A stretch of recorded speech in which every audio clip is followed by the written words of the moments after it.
Touch is a metaphor for connection and is a powerful tool in calming down on a deep level and for all healing. In today's episode, I answer 3 key questions.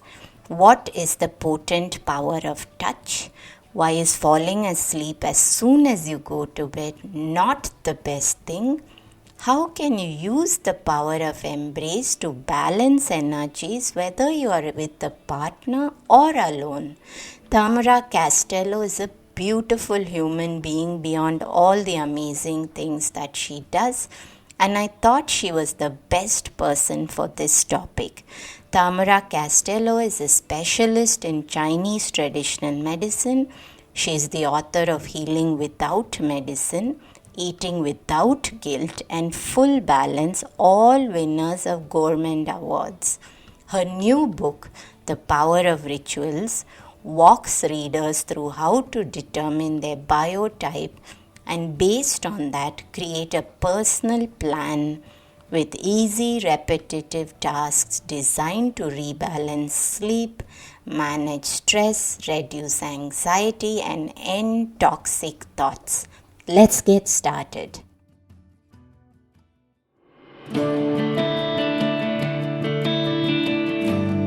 Hey everyone, I'm Deepa, Light Functional Medicine Practitioner, author and yogini, and you're listening to the Sleep Whisperer podcast, the only sleep podcast with conversations and meditations.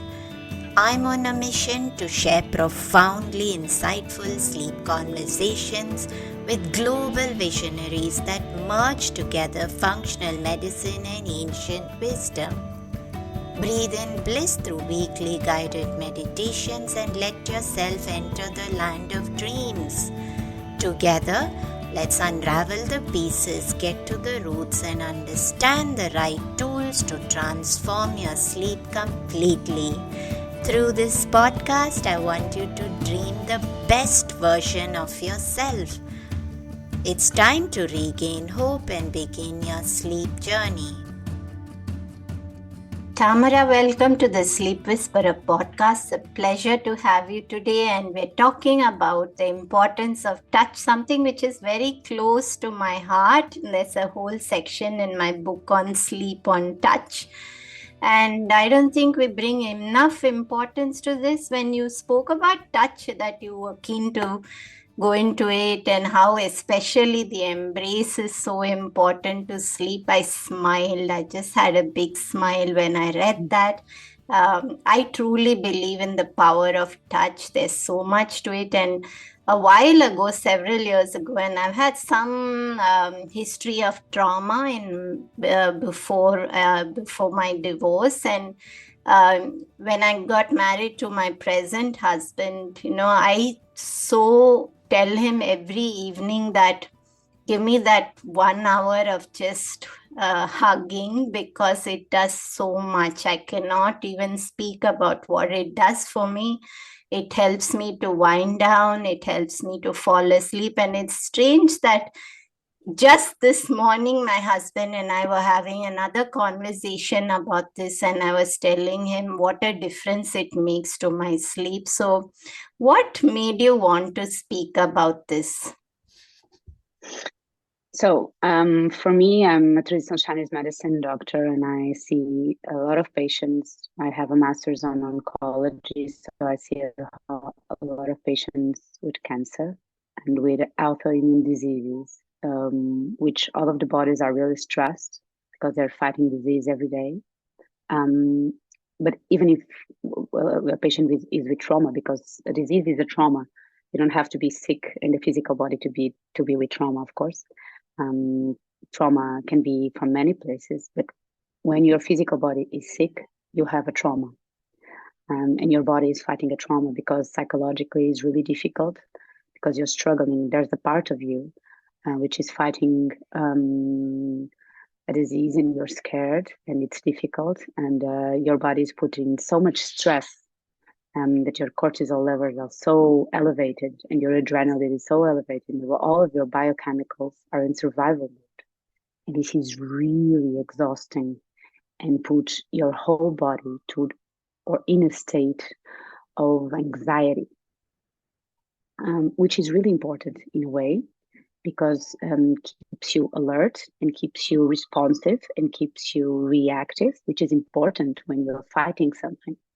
But it's terrible for sleeping. And sleeping is a big part of the cure for everything, for no matter what the trauma is.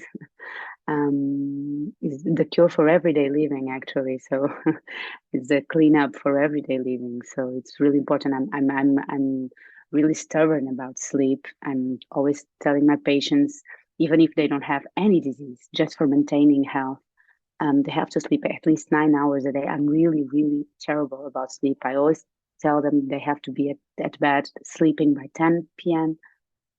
Because it's really, really important to get a good sleep. It's a really good part of detoxifying the body and the mind. So it's important to understand that the skin is a major organ with trillions of nerves, which is connected to every organ that is inside yourself.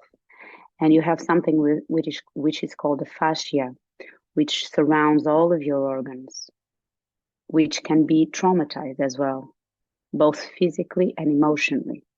So every emotion you feel, your body feels. It's not your mind, your heart, your body feels. Because when you're scared, you do like this.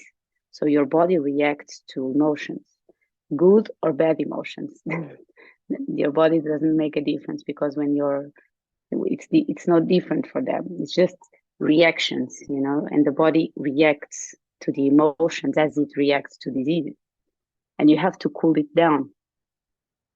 And normally people hope this is good and perfect. They tend to take care of the mind because the mind is really upsetting.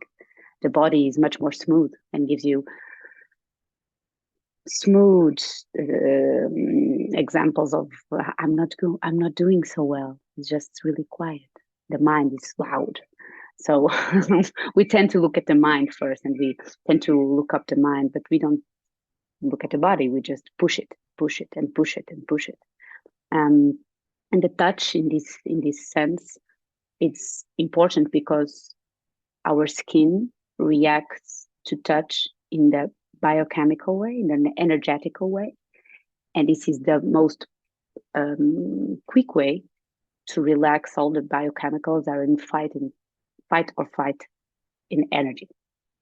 So when you touch even yourself with yourself, you don't have to have a partner for that.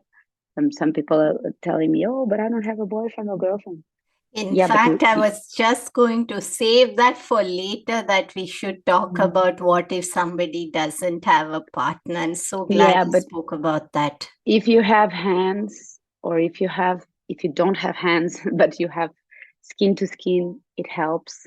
It's the same. It's important. You just have to promote touch and promote it in a way that you feel safe. You make your body feel safe. And this is the way that your body can actually relax. Your body needs to feel in the safe position, not your mind, your body. Because sleep is relaxation. It's a movement, it's a responsive movement of relaxation. And this is really important. And I tend to tell my patients, if you go to bed and you just fall asleep in 2 seconds, something is not right. You're going to bed not early enough, because it's supposed to be a process of relaxing, to letting know all of your body that you're going to sleep. Otherwise, you're not going to have a good night. Imagine your body as a big, big factory, and that you have to close down every window of the whole factory, and it takes time.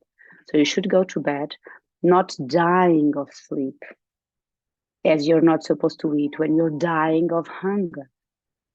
You're supposed to do it previously. Oh, but I'm not sleepy. Okay, and what's the big deal? You're a grown-up. So, Tamara, that was a beautiful thing that you said. In fact, it's such a refreshing new perspectives to sleep, which I've never quite heard about. And truly, we don't wait until we are starving to eat. We're all eating much before that. And at times you do hear this from a lot of clients who feel quite proud of the fact that they're going to bed and they're dropping asleep in few seconds. And this is such a new perspective, and I love to go into it a little bit more because this is not something we've heard about ever on the podcast. I think it's important to understand that sleeping must be a conscious movement. Your body should not drop from sleep. This is terrible. You shouldn't do that. That's really violent, actually, because you're lead yourself to exhaustion. This is not beautiful if you think about it for a second. You should protect yourself from that point of limit. So you just go to bed when it's time for you to go to bed, not wait until you're just dying. So you go to bed and you allow yourself to relax, allow yourself to close down every stress, allow your body to feel safe, allow your muscles to relax, allow yourself 20 minutes to put yourself at a position to sleep. And it is so very important to have a perfect night of sleep because you just prepare yourself to go to sleep. So, Tamara, I think also that you said something about us needing to relax and needing to slow down before we go to sleep. And we're living in a world today where most people are probably so overstimulated till the very last moment they fall asleep. So they've got the phone on the bedside, and then we're scrolling through with the eyes moving so fast. We're replying to messages, and then we're just putting the phone on the bedside and then letting ourselves fall asleep. And you're talking about how important it is to not do that and to take that time to have intentional relaxation. There, okay. So I think the main issue is that people don't like to be alone, which is another topic which is important. So which lead us to another thing, because people don't allow themselves to be with themselves. And sleep is about being with yourself, because it's nobody else but you and yourself and your sympathetic and parasympathetic mind and nerves and everything. So it's difficult to be with yourself. And I think we should understand that we want to be overstimulated. It's not like the world is overstimulating us. We want to be overstimulated because we don't want to look at ourselves and be with ourselves. And sometimes in my clinic, I run a big crew of physicians, and they always say to me, "Well, there are some patients who don't want to keep the needles for 15 minutes. They cannot handle it. 15 minutes alone, grown-ups." So, and then with time, they tend to fall asleep and then can endure almost an hour, which is beautiful. And because you can train it, and then you can enjoy it, and then it's beautiful, and then you're just addicted to it, to sleep and to be alone and to be relaxing with yourself. And it's beautiful because you're just connecting with yourself, and sleep is the most beautiful thing you can experience, because when you wake up and you're feeling energy and you're feeling relaxed is beautiful. And even the process of relaxing properly, not just dropping dead, is beautiful, because it's just letting go. It's just almost a letting go and connecting to a deeper part of yourself. But this is the thing that is you have to let go on control, and you have to let go on everything that is surrounding yourself and go inside. And I think that loneliness is a big disease of this century. And I think people have to make a choice at some point, and limits, which is really important, as the limit not to go in the last moment, or put yourself completely exhausted to go to bed. You have to say, okay, at least for 15 minutes, I will be alone with myself today. At least for 15 minutes, I will be with myself. And I choose to be with myself in bed, alone, for 15 minutes, with no TV, with nothing, just with myself. I will close my eyes and I will see what my body has to say, what my mind has to say, even for disease's purpose. You have to see your body to see what it's telling you. It's important, because symptoms comes, when I said this to my patients, they in another appointment comes with a lot of symptoms, different symptoms that they wouldn't have seen if they didn't see this. They say, "Oh, doctor, I see that. I never saw that before," because they just took 10 minutes to just be with themselves. So this is important in so many levels, so many aspects, which is just 15 minutes for myself with me alone. Can I do that? Okay, good for me. So instead of putting the sleep in perspective, let me put myself in perspective. Let me be alone with myself for 15 minutes before I go to sleep to see what happens. But let's come back to talking about embrace, because you did say that, I mean, the embrace specifically is so important. And so let's talk a little bit about why, what's the context? Is there something happening in the physiology which helps us to sleep? And is there a way that we can bring that in mindfully and intentionally every single night? Yes, normally when you're with yourself in that 15 minutes, you have to touch in different areas of your body, which is really important because the areas of your body reflects areas of energy. You can call it whatever you want. You can call it chakras. You can call it, that's in every culture have a different name, but they are all the same, which is the same because they are, you've noticed, as everybody knows, that there's part of our skin that is more sensible than other parts of our skin, because there are areas which are more sensitive than others.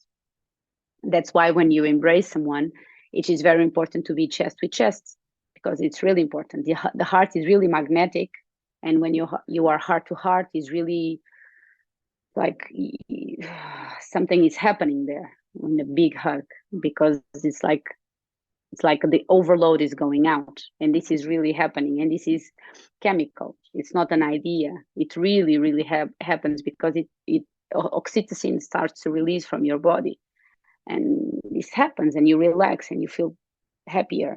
And this is really a physiology thing. It's not an idea.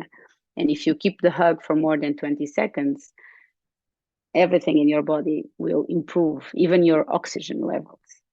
So the centers of energy and the connection to other humans, we are a tribe. So it's really important to touch and be touched in the physical body, because we rely on each other, and our brains work better when we are in contact and physical contact.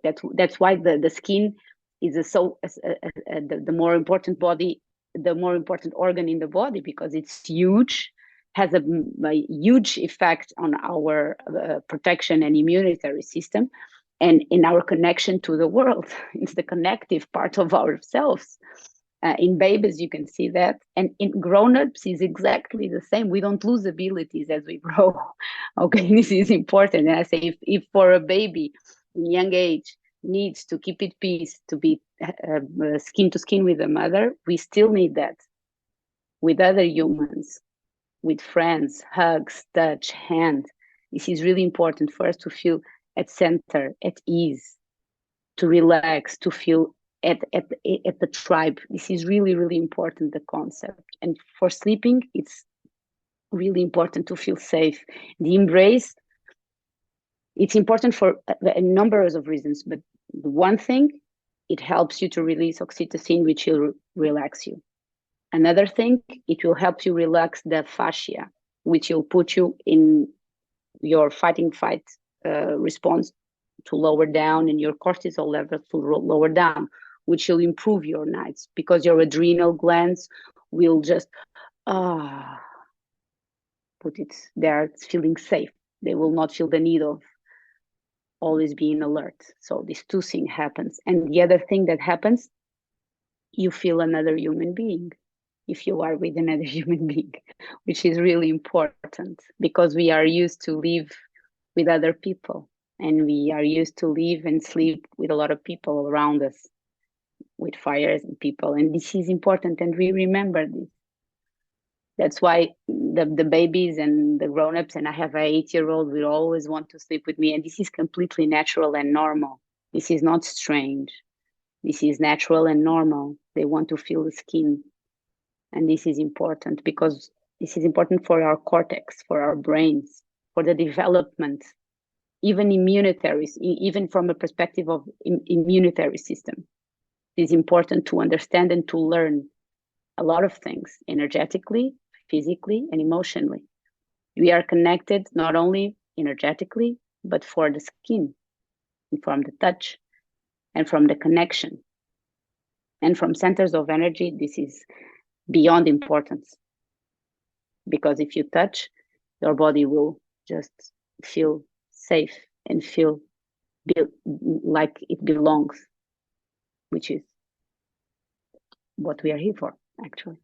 And I think, Tamara, it's so appreciated that you took us through the science, a little bit about the physiology, because there are a lot of listeners who do resonate very much with understanding some science behind customs. And I was just having a conversation with a colleague a day ago about how everything in ancient wisdom cannot correlate with research today, because research is still coming up and there's a lot of customs which can be so beautiful and helpful, and we don't want people to lose out on the benefits because there's something which doesn't correlate to that. But I like that you took us through the science, what happens, but also bringing us back to the conscious concept of the tribe and protection and feeling safe, and that we're never too old for touch. And that is really what was really beautiful to me.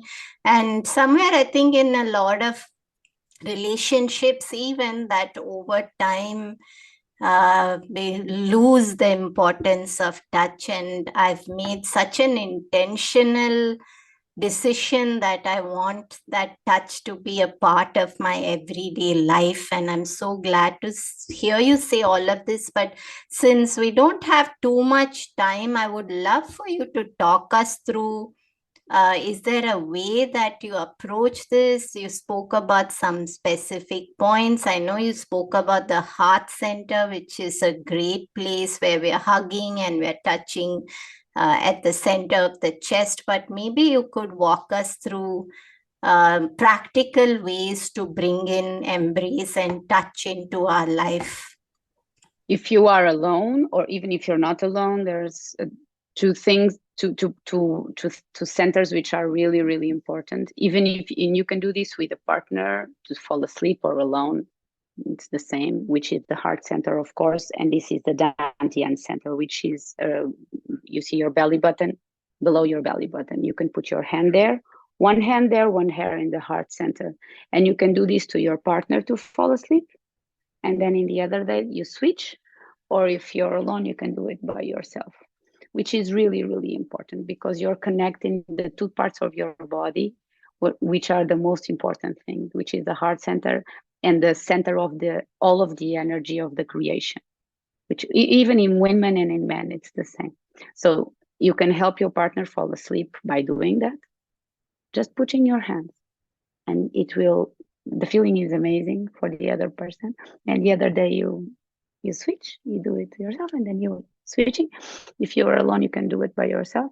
And if you are alone, you can do something else. You can warm up some seeds, and you could put it in the lower part of your belly to feel a little bit more warm. And you can do it here too, and you can feel warm in both sides with your hands below, and it's a marvelous sensation, and you'll guarantee you a perfect night of sleep. And normally I say to my patients, you have to have 4 hugs a day, more than 10 seconds. They don't like it because they say 10 seconds is a lot of time. And they count 1, 2, 3, 4 adults, grown-ups. I don't see children. So they in my clinic, they see a lot of children, but I don't see it. But they count, they are hugging, and they are 1, 2, 3, 4, 5, 6. They hate me for doing that. And I always say to my patients, when they are in problems with a marital crisis, I always say, always fall asleep with your hands holding together. They hate me, but they will do it. And the movement of holding hands while falling asleep saves marriages. Just holding the hand. This is really, really important. Holding the hand. You don't have to talk. You don't talk. It's more, it's efficient if you don't talk. Holding hand and fall asleep with the hand, because the hand has a really important point, which is called Laogong, which is the point of the center of the energy in the palm of your hand, which if you connect with another human, it's important too, to move the connection of the bodies. So you just hold hands and you stay still and you fall asleep with holding hands, which is beautiful. And you can do that with your child as well. And I think, Tamara, immediately my mind went to just thinking about what a powerful tool this can be when you've had a disagreement with your partner and you just hold out a hand and you just hold hands and maybe choose not to discuss what's going on between the two of you at that moment in time, and make a decision that we will just hold hands for that few seconds. And probably it has this powerful science of resolving strong emotions. And we know that a lot of strong emotions, like arguing with somebody in the evening, can be very sleep disruptive. Terrible. And these are all great ways to just when it's challenging to have that discussion back and forth, this is a great place to begin. I think that's all we have time for today, but it was so beautiful speaking with you. And I really hope that this inspires people to hold hands and to do the 4 hugs a day for 10 seconds and being intentional about it. And you have beautiful energy as well. And thank you for being on the show. It was an absolute pleasure having this conversation. Thank you so much. Sometimes when I have met someone for the very first time over a conversation, I'm always inspired by what a soul connection it was. Tamara was one of those soul connections. I'm sure you sensed it as well. Let me end this episode by sharing my perspective. I truly believe that we can use touch even if we do not have a partner. One of the most powerful ways we can do this is with ancient Abhyanga, the power of oiling. If you'd like to understand the power of massage, know which oil to choose for you personally, and learn how to do it the right way along the energy meridians of the body, visit www.ohahealth.com and look at my ancient Abhyanga masterclass. There is nothing else out there scripted as this one. Bring Abhyanga into your life and you have a powerful way to use touch to better sleep. Have a great day. This podcast is intended to provide helpful and informative material on the subject matter covered in the episodes. The podcast is not acting in the capacity of a doctor or a registered dietitian and is not rendering any professional healthcare or medical service. The information in the podcast is not intended as a substitute for medical advice or services or as treatment or cure for any particular health condition. The advice and tools contained herein may not be suitable for your situation. Any medical questions regarding contraindications and cautions, or any questions on whether or not to proceed with any practices provided in the show should be referred to qualified health professionals before adopting the same. The podcast specifically disclaims any responsibility for any liability, loss, risk, personal or otherwise, which may be incurred as a direct or indirect consequence of the use of information from this podcast or the application, adoption of any of the information provided.